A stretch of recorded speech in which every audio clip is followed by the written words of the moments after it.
Mga busing, so maayong adlaw na to pod no. So kini nga adlaw mga busing, Miyerkules.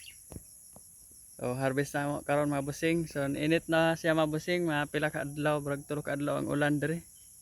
So brag ni gawas ng adlaw karon no. Salamat ta nga nakaulan. Nya nag-init na pod siya. So brag mo kuan natong matanom ana. So dara mga bunga niya karon mga busing no, harvest na mo karon. Makikita ninyo mga busing, kung sa Tagalog pa makikita nyo yung bunga. So ito siya mga busing, ayan, hanggang dito, ayan. So, sa baba wala na. So magkatabi-tabi mga busing no. Yan, lumaki yung mga bunga dahil umulan. So ang gaganda ng mga bunga mga busing. So naara mga busing no. Okay gud ang iyang kuan ron bunga. Nakadagko gid siya mga busing. Sa na stress siya gamay sa ulan nga wa poy undang adlaw gabi eh. Pero okay gihapon iyang mga bunga. So warag ubay-ubay gid ni ron mga busing. O nara ni sa kuan siguro harvest ani mana po ka kilo. Nara sa inyo og pila inyong kwenta mga busing. What? So dagko gid sa mga busing no. Dire gagmay pa.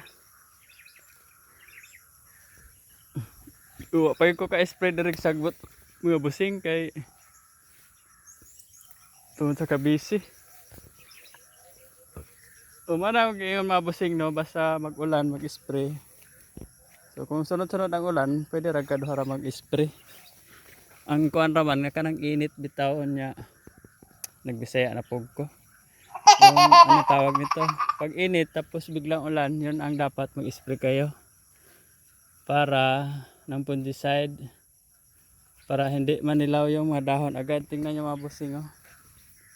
So, wala pang nagka-blight na dahon. So matanda-tanda na tong ampalaya na tong mga busing sa hindi nakakaalam. Hindi ko na rin alam kung ilang days na to kasi hindi ko na iniisip kung ilang days to. Basta ang importante may napipitas tayong mga bunga. Hindi na importante kung anong araw. Ilalagay ko na lang mamaya kung anong pizza to na ilang days na ba to. Titingnan ko na lang sa mga nauna ko mga video kasi nabanggit ko kung ilang araw yun. So gaganda ng mga bunga niya mga busing. Ayan. So maganda na rin yung ating ampalaya. Malapit na umabot sa gitna no. Medyo makapal na talaga. Kaya mga next week at nito mas dadami na ang bunga. Kasi marami nang maliliit. Ngayon marami rin naman. So expected nito linggo baka mas marami siguro.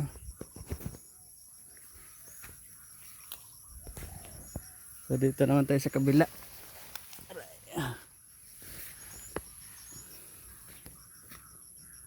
So ito nga na pala yung na-sprayan ko ng damo. Ayan malinis na no.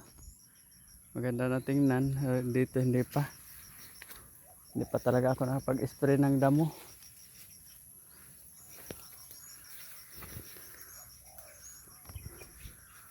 Oh, grabe talagang lalaki mga busing oh, tataas. Tag ilang dangkal na ba to? Yan siya. O dalawang dangkal. Wow! Ito yung kagandahan mga busing. Di ka lugi sa timbang. Maraming bunga yan sa mga gilid-gilid lang. Kasi wala pa naman sa ako. Ano ito yung kaibahan sa bunga ng Green Spear at saka Galaxy Max. Yung Galaxy Max sa ganitong edad, marami ng bunga sa ganyan. Pero ito, nasa baba pa talaga yung bunga niya. Ito, sobrang laki. Yan. So, talagang panalangin to mga busing no. Kahit paano, may napipitas pa rin. So, pasalamat tayo sa taas niyan. Dahil kung wala siya, wala rin tayo. So, ayan, mga bunga. So, yun lang mga busing, no? Bahagi ko lang yung pag-harvest namin ngayon.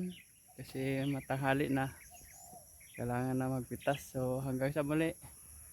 Paalam.